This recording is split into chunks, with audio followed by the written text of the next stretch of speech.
academic besties. So in the last two videos, you learned about the core layout of a consistent study routine. Now it's time to show you how having a consistent study routine can help you improve your grades. I've explained in past videos that routines supply us with a set of steps that, when followed regularly, inevitably help us achieve all of our academic goals. I also gave you a list of about 43 different learning activities that you could use to create the steps for your new study routine. All of the activities that I gave you work, but the best study routines contain only those activities that will be the most effective for your current classes. In the book, The Science of Successful Learning, the authors say that one of the best routines a learner can instill in herself is the act of self-quizzing, so that she can learn and understand what it is that she knows and what it is that she still does not know about the information that she's going to be assessed on at some point during the semester. This is the reason why in part 2 of the study routine video series, I told you that one of the most important questions that you can ask yourself when you're creating your study routine is, what learning activities will help me best learn and test my knowledge on this material for the class? Because like I've said in many of my videos, the whole entire point of studying is to figure out what you still don't know so that you can do something about it. These are the steps of the studying process that a good study routine should include. Number 1, acquiring the information you need to know.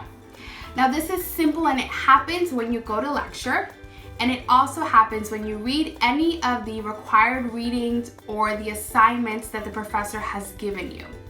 When you're listening in lecture and when you're doing the assigned reading, you're acquiring the information that at some point the professor is going to test you on or quiz you on or ask you to write a paper about. The second step of the studying process is self-quizzing or self-assessing. This is where you put into place an act of trying to figure out what about the information you just acquired you fully understood, and what about the information you just acquired you still don't know or don't understand. Like I said, the point of studying is to figure out what you still don't know so that you can move on to step 3, which is filling in the knowledge gaps. Now the knowledge gaps are filled in by lecture, by supplemental reading, by tutoring sessions, by study groups, by talking to your professor. It's a way that you try to fully understand the information that you just found out you still don't know and that you need to know in order to pass the next exam. I want to help you better understand how a study routine covers each and every single one of the steps that I just told you need to be a part of the studying process. And I'm going to use the example that I gave in part 2. After my class in the morning, I usually walk past the library, and normally I go straight to the dorm room and binge watch Netflix for like 3 hours. Instead of doing that, my new routine is going to be to go into the library and start studying and reading for my biology class that I have the very next day. The routine that I want to put in place is a routine that will keep me on top of my reading assignments and on top of my notes and on top of the information that the professor is going to cover the very next day. So I walk past the library, and instead of going to my dorm room, I go inside of the library to start my reading routine and studying routine for my biology class. I open my textbook, and the first thing that I do is I turn all of the titles of that chapter into questions as I'm reading. So for example, if I'm reading a chapter on, let's say, eukaryotic cells, and the first title is eukaryotic cells, I'm going to turn that into a question and ask myself, what are eukaryotic cells? I'm going to read the first 2 sentences of the very first paragraph, and I'm going to see if those 2 sentences help me answer the question, what are eukaryotic cells?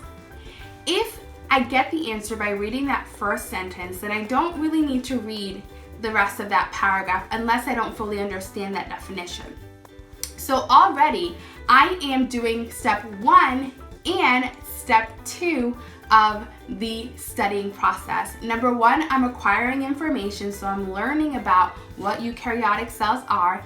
And number 2, I'm testing myself by turning the titles into questions. So once I figure out what the answer is, I can ask myself and stop at that point and say, okay, I just read about what eukaryotic cells are, so what are they?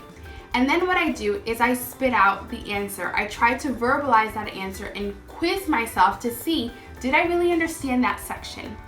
I go through the entire chapter using that method, and then when I get to the end, I like to do the post-chapter questions, because the post-chapter questions also help me assess what I grasped and what I did not grasp about the information that was covered in that chapter. When I do the post-chapter questions, I make note of all of the questions that I got wrong and the topics that they were related to. And the reason why I do that is because I want to fill those knowledge gaps. And the way that I'm going to fill those knowledge gaps is by going to lecture, because I know for a fact the professor is going to cover the information on that chapter based off of the syllabus. And that's the reason my routine is to read the chapter before class. So I'm going to fill those knowledge gaps by paying really close attention in lecture when the professor is covering that chapter, and whenever he gets to that topic that I determined based off of the post-chapter questions that I was still shaky on, I didn't really fully understand, I'm going to make sure that I ask the appropriate questions so that at the end of that lecture section, I have filled in all of the knowledge gaps that I identified the day before when I was self-quizzing myself when I was doing the reading for that class. And so in just a 1 to 2 day period, a couple of hours a day before and an hour in lecture the following day, I've already covered the studying process for this biology class. I've acquired new information, I've tested and assessed what I know and still don't know, and I filled the knowledge gap.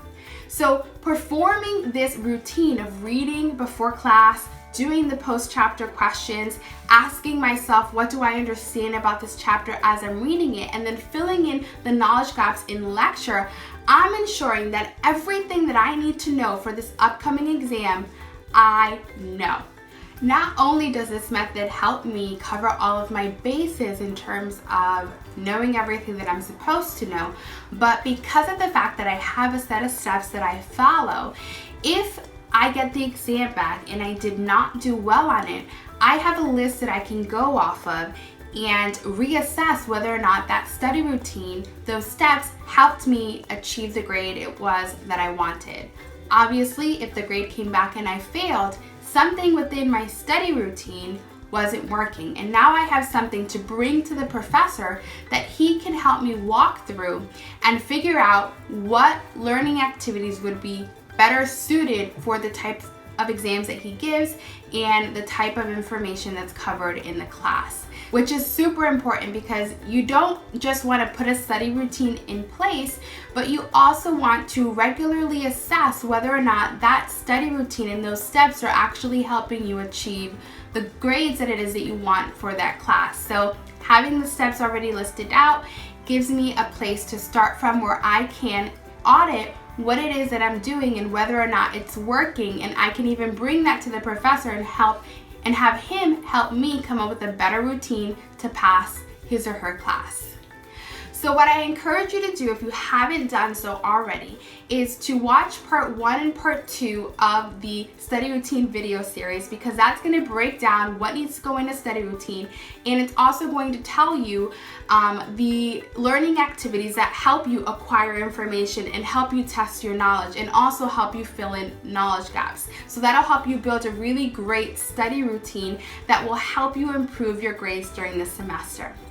If you have any questions about creating a study routine or building your study routine into your current college schedule, make sure that you leave me a comment below. I hope that you enjoyed this video series, and I hope that your semester is off to an amazing start. If you want more tips like this, or if you want a system to help you go from C's to A's, then I really suggest that you check out the Rock at College system, which is a step-by-step blueprint for getting better grades without the stress.